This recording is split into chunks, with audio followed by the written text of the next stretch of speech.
Welcome to aptitude skills. आज आम चाम नतुन एट UGC नेट 24 जून 2019 जो मर्निंग शिफ्ट पेपर 1 चाम आज। ठीक है। सो पेपर 1 चाबले पेपर 1 अपना बेसिभाग एप्टिट्यूड एंड रिजनिंग सेक्शनखिनिए चाम आम।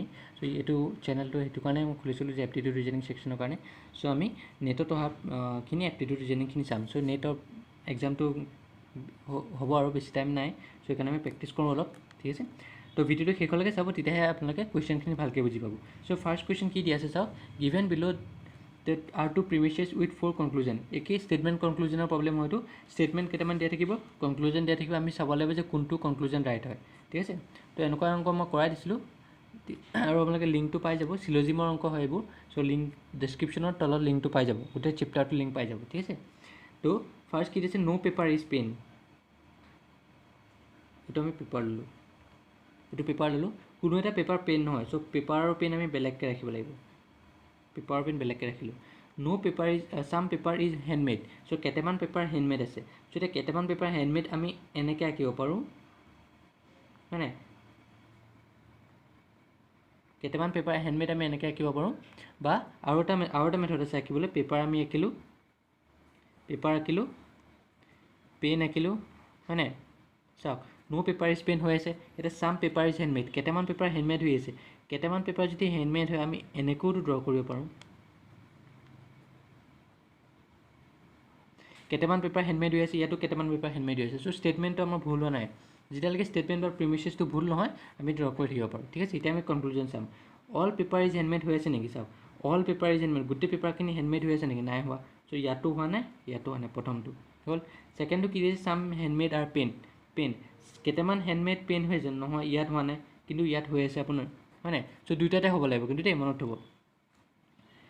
চাম হেণ্ডমেড আৰ নট পেন। ঠিক আছে। কেইটামান হেণ্ডমেডটো পেন হোৱা নাই, ইয়াতোতো কেইটামান হেণ্ডমেড পেন হোৱা নাই, হয় নাই? সো এইটো হৈ আছে, বুজি পালে? ইয়াতে গোটেইখিনি হেণ্ডমেডে পেন নহয়, কিন্তু সেইটো আমি কনক্লুজন গোটেইখিনি হেণ্ডমেড পেন নহয়তো চাম হেণ্ডমেড আৰ নট পেনতো সোমাই যাব। সো কেইটামান হেণ্ডমেডটো পেন নহয়, ইয়াতো আপোনাৰ কেইটামান হেণ্ডমেডহে পেন হৈ আছে, বাকী কেইটামান হেণ্ডমেডটো পেন হোৱা নাই। সো সেইটোও আপোনাৰ কনক্লুজনটো ৰাইট আছে। 3 নম্বৰটো। অল হেণ্ডমেড আৰ পেপাৰ, গোটেই হেণ্ডমেডখিনি পেপাৰ নেকি? নহয়। গোটেই হেণ্ডমেডখিনি পেপাৰ নেকি? নহয়। সো ইয়াতো নাই হোৱা, সেইটো নাই হোৱা। সো আমাৰ কনক্লুজন কোনটো ৰাইট দুইটাত আছে? 3 নম্বৰটো। সো অপশ্যন 3টো ৰাইট হৈ আছে। ঠিক আছে। চাম হেণ্ডমেড আৰ নট পেন, বুজিলে? চিম্পল হয়, বেছি টান নহয়। খালি ষ্টেটমেণ্ট আৰু চিলজিমৰ যোনটো হয় আপোনাৰ চেপ্টাৰটো মোক ডিছক্ৰিপশ্যনত পাই যাব। আপোনালোকে ৰিজনিং ছেকশ্যনত ডিছক্ৰিপশ্যনত লিংকটো পাই যাব, ভালকৈ এইখিনি পঢ়ি ল'ব। ঠিক আছে। নেক্সট চাওক কি দিয়া আছে, if 152 is divided into 4 parts proportional to. So' 152 কি হয়, ডিভাইড কৰিছে এই গোটেইকেইটা পাৰ্টত ডিভাইড কৰিছে। 3, 4, 5, 7 মানে 3:4 প্ৰপৰ্চনেল কৈছে।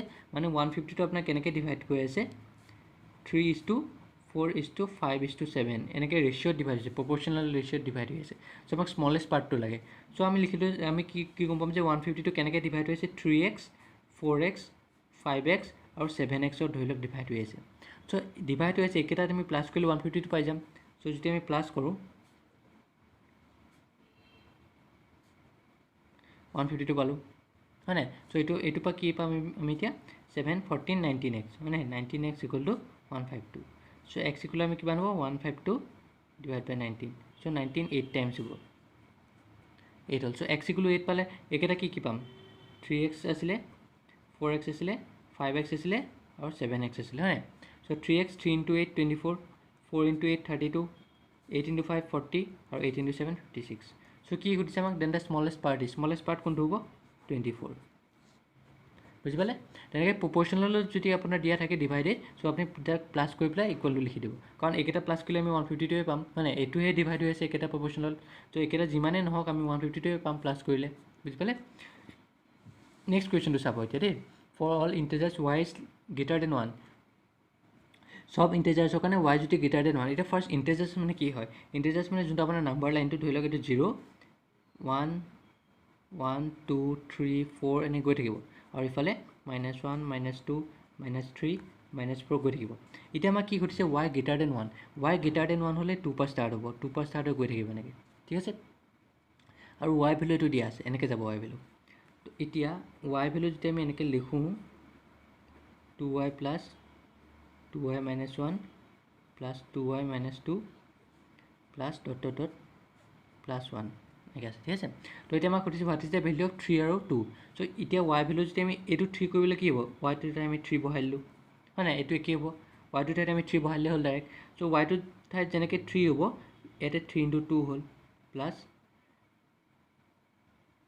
2 × 3 - 1 হয় নাই প্লাছ 2 × 3 - 2 নেক্সট কি আহিব 2y - 2 হ'ল নেক্সট 2y - 3 হ'ব হয় নাই প্লাছ 2 × 2y - 3 হ'ল হয় নাই নেক্সট কি আহিব বুজি পাইছে না কথাটো এইটো তেনেকৈ গৈ থাকিব আপুনি ইয়াৰ নেক্সট কি হ'ব 2y - 3 তাৰপিছত প্লাছ 2y - 4 1 2 3 হয় নাই তাৰপিছত কি আহিলে প্লাছ 2y - 5 তেনেকৈ গৈ থাকিব যেতিয়ালৈকে 1 নহয় গৈ থাকিব চ' আমি ক'লৈকে পালোঁ 2y - 3 পালোঁ নেক্সট 2y - 4 যেতিয়া হয় কি হ'ব এইটো হ'ল প্লাছ 2y - 5 হ'ল হৈ গ'ল হয় নাই চাওক 6 6 - 1 5 6 - 5 1 পাই গ'লোঁ আমি ঠিক আছে চ' এতিয়া আমি এইটো যদি আমি প্লাছ কৰোঁ কিমান পাম 6 plus 6 - 1 5 plus 6 - 2 4 plus 3 × 2 6 - 3 3 plus 6 - 4 2 plus 6 - 1 এইটো পালোঁ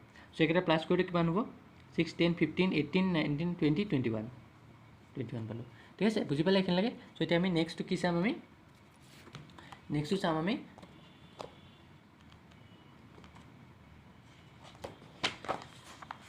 চ' নেক্সটটো আমি চাম এতিয়া এইখিনিলৈকে বুজি পালোঁ হয় নাই এইখিনিলৈকে বুজি পালোঁ এতিয়া আমি ৱাইটো আকৌ লিখি লৈছোঁ বাৰু চ' 2y হ'ল প্ৰথম 2y আহিলে প্লাছ 2y - 1 আহিলে নেক্সট কি হ'ব প্লাছ 2y - 2 নেক্সট কি হ'ব প্লাছ 2y - 3 হয় নেক্সট কি হ'ব প্লাছ 2y - 4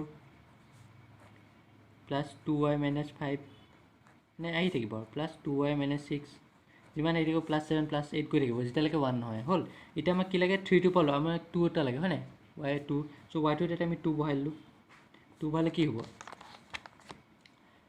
2 × 2 আহিলে ফাৰ্ষ্ট ইয়াত কি হ'ব 2 × 2 - 1 হ'ল প্লাছ 2 × 2 - 2 হয় নাই আমি এইটো পাই আছোঁ এইটো হ'ল এইটো হ'ল এইটো হ'ল নেক্সট 2y - 3 হ'ল 2 × 2 - 3 2 × 4 4 - 3 1 এইখিনিলৈকে 1 পাই গ'লোঁ আৰু নালাগে চাওক 2 × 2 4 - 1 চ' 1 পোৱালৈকে লাগিব আপোনাৰ ঠিক আছে ত' 4 হ'ল প্লাছ 4 - 1 3 হ'ল প্লাছ 2 × 2 4 4 - 2 2 হ'ল প্লাছ 2 × 2 4 4 - 3 1 পাই গ'লোঁ আৰু নালাগে আৰু ঠিক আছে ত' 4 5 6 7 8 9 10 10 পালোঁ ঠিক আছে ত' এতিয়া আমি এনচাৰটো কি হ'ব এতিয়া ইনটু 2 কৰিলে কিমান পাম এইটো কিমান পাইছিলোঁ 3 কিমান পাইছিলোঁ 3ত কিমান পাইছিলোঁ আমি 21 হয় নাই চ' 21 লিখিলোঁ ইনটু 2ত কিমান পাইছিলোঁ 10 ত' কিমান হ'ল 210 ওলাই গ'ল এনচাৰটো ঠিক আছে চ' চিম্পল হয় বেছি নহয় খালি আপুনি বুজিবলৈ চেষ্টা কৰিব 210 আপোনাৰ এনচাৰটো গম পালে কিবা বুজি নাপালে মোক কমেণ্ট ছেকশ্যনত লিখি দিব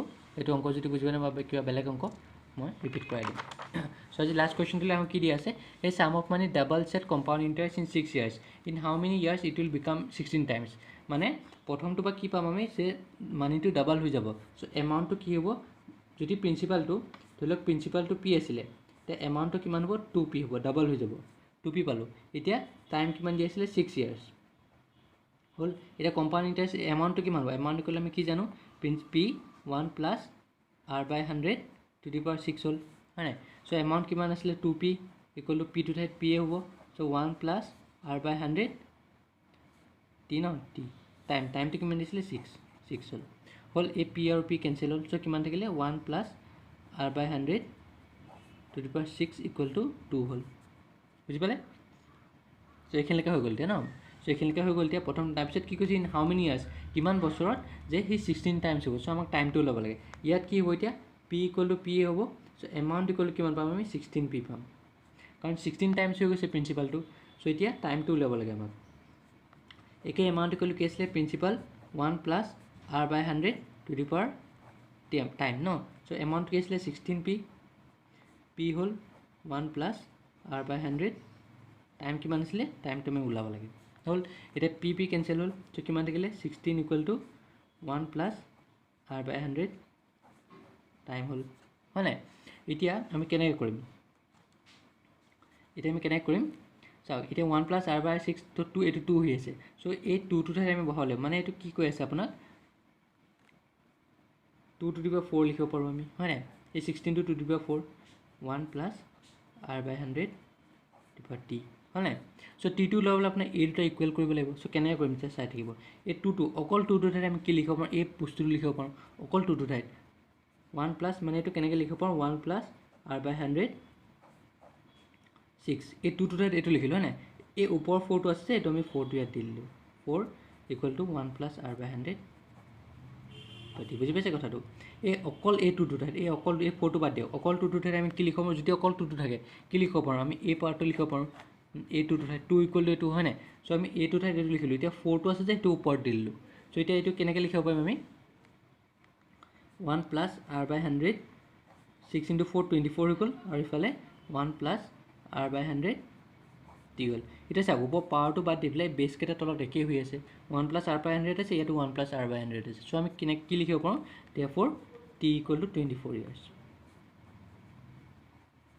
বুজি পালে সেইটোৱে চ' এইটো প্ৰেক্টিছ কৰোঁতে আপোনালোক আহি যাব যিমান পাৰে তিমান প্ৰেক্টিছ কৰিব ঠিক আছে আৰু প্ৰেক্টিছ কৰি থাকিব যাতে আপোনালোকৰ পৰীক্ষাত একো খেলি মেলি নহয় বুজি পাইছে না কথাটো চিম্পল কৰিলোঁ মই এই 2টো ঠাইত আমি ইয়াত বহাই দিলোঁ 6টো আৰু এই 4টো ওপৰত দি দিলোঁ যদি অকল ইয়াত 2 থকা হয় অকল 2 থকা হয় কি হয় আমি এইটো বহাই দিলেই হ'ল খালি কিন্তু ওপৰত 4টো আছে কাৰণে 4টো আমি দিলোঁ জাষ্ট চিম্পল হয় চ' 6 into 4 কৰিলোঁ 24 বা t equal to 24 years বুজি পালে চ' প্ৰেক্টিছ কৰি থাকিব আৰু আপোনাৰ মই কুৱেশ্যনছ কৰাই দিম তেনেকৈ নেটৰ এক্সাম নোহোৱালৈকে অলপ কুৱেশ্যনছ মই ডেইলি আপডেট দি থাকিম সেইকাৰণে মোৰ চেনেলৰ লাইক ছাবস্ক্ৰাইব আৰু শ্বেয়াৰ কৰিবলৈ নাপাহৰিব বেল আইকনটো ক্লিক কৰি দিয়ক যাতে মই যেতিয়া নতুন ভিডিঅ' আপলোড দিওঁ আপোনালোকে ন'টিফিকেশ্যন পাই যায় থেংকছ এ লট